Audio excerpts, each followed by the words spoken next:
sa pagpapatuloy ng ating istorya. Sa gilid ng bangin, tila mga aninong bumabalot sa dilim ng kabundukan, nakatayo ang grupo ng babae, ang kanilang mga mata ay nakatuon sa ibaba, sa direksyon ni Su Changyu at Sectmaster Taiwan na nakaluhod sa lupa, worry mga nilalang na nahulog sa bingit ng kapahamakan. Mataas ang noo at malamig ang titig ng babaeng nakasuot ng makapangyarihang kulay lila, sa tinig niyang puno ng pang-uuyam, dumagundong ang kanyang mga salita, kayong dalawa, na may napakahinang kultibasyon, ano ang ginagawa ninyo rito sa loob ng Jinglin Mountains? Hindi pa siya nakontento, at may dagdag pang paghamak ang kanyang tinig, narito ba kayo upang ialay ang inyong mga sarili bilang merienda ng mga demonic beasts? Agad namang itinuro ni Su Changyu ang grupo ng babae. Ang kanyang tinig ay nanginginig ngunit matalim, Master, tingnan ninyo, hindi ba't siya ang third elder ng Fourth Thunder Sect na nasa mga wanted posters? Sa sandaling yun, natigilan ang babaeng nakalila, nag-cruise siya ng mga kamay sa kanyang dibdib, worry may biglang sumagi sa kanyang alaala, ang kanyang mga mata, malamig ngunit nanginginig, ay mariing nakatitig kay Su Changyu, at ang kanyang mukha'y namutla na parang nakita ang isang multo mula sa nakaraan. Bigla, tila isang katawa-tawang sumpa, na tila ba parang pinagbagsakan ng 10 sako ng bigas ang babaeng third elder, dahilan matigilan siya, napasinghap siya, at sa tinig na puno ng pagkabigla ay napabulalas, sandali lamang, hindi ba't siya yun?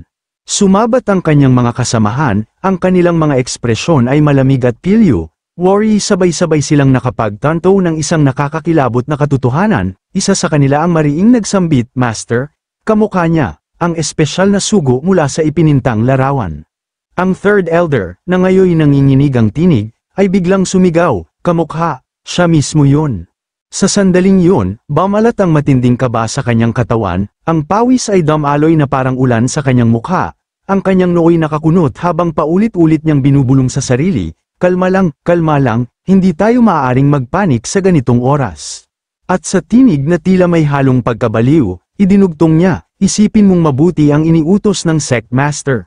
Samantala, sa kabilang panig, makikita sina Sectmaster Taihua at Su Changyu na kapwa may madilim na ekspresyon. Bahagyang lumapit si Sectmaster Taihua kay Su Changyu at bumulong ng mariin, huwag kang magpanik, Changyu, hindi ka dapat magpanik.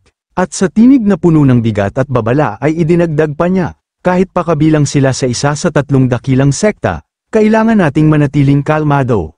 Hindi nagtagal, nagsimulang lumakad ang grupo ng Third Elder mula sa Fourth Thunder Sect, mabagal ngunit nakakatindig balahibo, papalapit kina Su Changyu, akay-akay nila si Sectmaster Taiwan na nakaupo pa rin sa lupa, worry isang bihag na walang kalaban-laban. Ibinaling ni Su Changyu ang kanyang tingin sa kanila, at sa sandaling nagtagpo ang kanilang mga mata, tila nagbanggaan ang dalawang mundo, ang mga disipulo ng Third Elder ay nakatayo roon, parang mga estatwang yari sa kahoy, malamig, walang kaluluwa, at nakatitig sa kanya na parabang siya'y isang nilalang na hindi nila moari. Naramdaman ni Su Changyu ang malamig na hangin na dumaan sa kanyang katawan, napataas ang kanyang kilay, at sa kanyang isipan ay naglaro ang mga katanungan, sandali, bakit ba't ang mga lalaking disipulo ay nakatitig sa akin ng ganoon? At sa tinig na may halong pag-aalinlangan at bahagyang kumpiyansa, idinugtong niya, hindi maaari, baka gusto nila ng lalaki, malas, hindi ko sila kayang pigilan kung ganoon. Tumindig ng matuwid si Su Changyu, ang kanyang mga matay kumikislap ng matalim na liwanag. Paulit-ulit niyang binibigkas sa sarili ang mga katagang, ano ang gagawin ko? Ano ang gagawin ko? At sa tinig ng tagapagsalaysay, mariing ipinahayag, ito ang lumang gawin ni Su Changyu, habang lalo siyang kinakabahan, lalo lamang nagiging seryoso ang kanyang mukha. Samantala, halos hindi makapaniwala at tila may ihi sa sobrang pagtataka at pagkamangha ang buong grupo ng Third Elder ng Fourth Thunder Sect, sa loob ng isipan ng isang lalaking disipulo na may madilim na ekspresyon, mariin niyang winika, tulad ng inakala ko, isa siyang dalubhasa sa espada, ang titig sa kanyang mga mata ay nakakatindig balahibo. Kasabay nito, ang babaeng Third Elder na may malalaking papaya ay pawisan ang mukha habang mariing nag-isip, iniutos ng Sectmaster na huwag kailanman ibunyag kung sino talaga siya. Ngunit agad niyang idinugtong sa kanyang isipan, puno ng kaba. Ngunit ano ang sasabihin ko ngayon? Bilis, mag-isip, nakakahiya ito. Sa sandaling yun, tumindig ng tuwid ang babaeng Third Elder, nanginginig sa kaba at pawisan ng mukha. Saka mariing nagsalita, pagbati sa inyo. Mga Daoist, maaari ko bang itanong kung ano ang ginagawa ninyo rito? Ngunit sa loob-loob niya, mariin niyang pinigilan ang sarili, huwag kang yutal, manatiling kalmado, bawal ang magpakitang gilas. Nang marinig ito, halos humiwalay ang kaluluwa ni Sect Master Taihua sa kanyang katawan dahil sa matinding gulat, sa kanyang isipan ay mariin niyang winika, bakit bigla siyang naging magalang? At dagdag pa niya, habang pawisan ang mukha sa kaba, ano ang ginagawa ninyo rito? Anong klaseng tanong yun? Paano ko sasagutin yun? Pagkaraan, mariing tumugon si Sect Master Taihua na may kakaibang ekspresyon, worry isang taong naiipit ang tiyan, wala, kami naglalakad lamang, naglilibot. Sa puntong ito, makikita sa di kalayuan ang dalawang magkaibang grupo na nagtatagisan ng tingin, ang paligid ay puno ng katahimikan at kaba, tila ang hangin mismo'y nagdadalawang isip kung hihip o hindi. Ngunit bigla, napansin ng babaeng third elder ang punit na kasuutan ni Sect Master Taihua sa kanyang balikat, nanlaki ang kanyang mga mata sa pag-aalala at pagtataka. Bahagya siyang yumuko sa harap ni Su Changyu at Sect Master Taihua at nagtanong, kapatid na kultibador, kayo ba'y sugatan? Sabay abot ng isang makinang na berdeng pil, idinugtong pa niya, nagkataon lamang na may dala akong white dose spiritual muscle pill na kayang magpagaling ng inyong mga sugat. At sa kanyang labi ay sumilay ang isang matamis na ngiti, habang sa kanyang isipan ay nagbubunyi, hindi siya basta-basta maloloko sa karaniwang pakana, ngunit kung nais niyang magpanggap, makikisama ako, hindi ito pambabala, ito'y mahusay na pag-arte, tunay akong henyo. Samantala, nang masilayan ito, halos mabingi sa sariling tibok ng puso sina Su Changyu at Sect Master Taihua, napanganga sila sa matinding gulat habang mahinang binigkas ni Su Changyu, white do spiritual muscle pill. Agad namang sumabat si Sect Master Taihua, ang mukha'y parang nakakita ng multo mula sa isang nakakatakot na alamat. Hindi ba't yan ang uri ng pill na nagkakahalaga ng higit sa 1,000 tael ng ginto? Pagkatapos, bahagyang lumapit si Su Changyu kay Sect Master Taihua, mahinang nagwika habang nakatitig sa makinang na pill, Master, ano ang nangyayari? Bakit siya biglang naging mabait sa atin?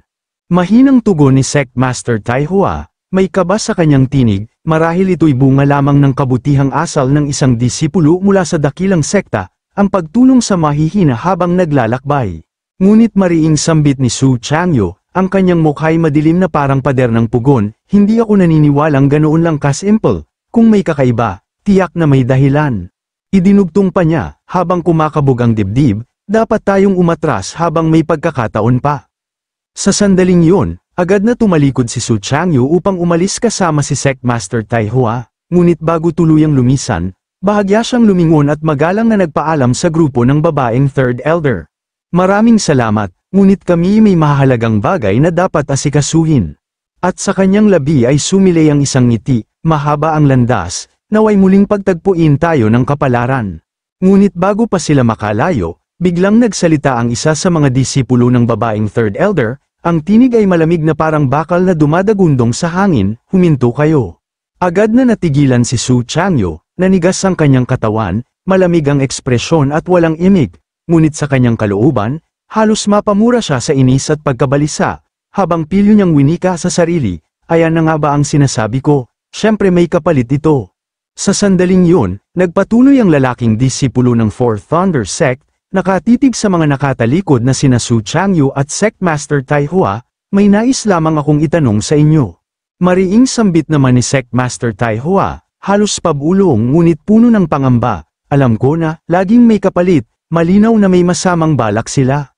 At sa kanyang isip ay nagpatuloy pa, paano kung balak nilang kunin ang ating mga laman loob, Diyos ko. Pagkatapos, yumuko ng bahagya ang lalaking disipulo, pinagdampi ang kanyang palad at kamao bilang tanda ng paggalang, saka nagwika, maaari ko bang itanong, ano sa tingin ninyo ang tunay na diwa ng sword daw?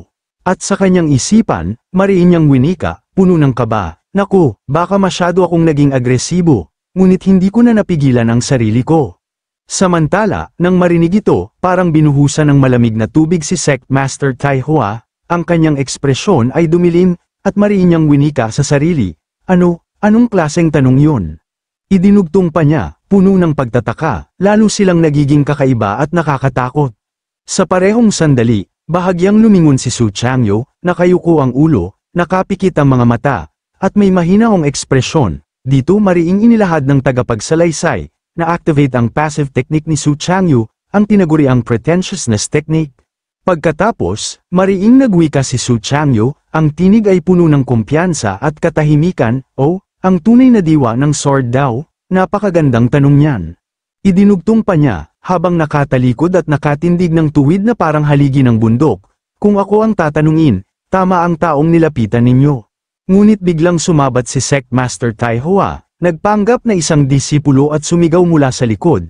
Dahilan upang mapatigil at mapaurong si Su Changyu, Senior Brother, ano ba ang ginagawa mo? Pigilan mo ang sarili mo. Sila'y mula sa isa sa 3 dakilang sekta. Idinugtong pa niya, puno ng inis, huwag kang magpakaastig, bawal na bawal magpakaastig. Ngunit mariing tugon ni Su Changyu, nanginginig ang tinig ngunit puno ng paninindigan, Master, hindi ko na kayang pigilan.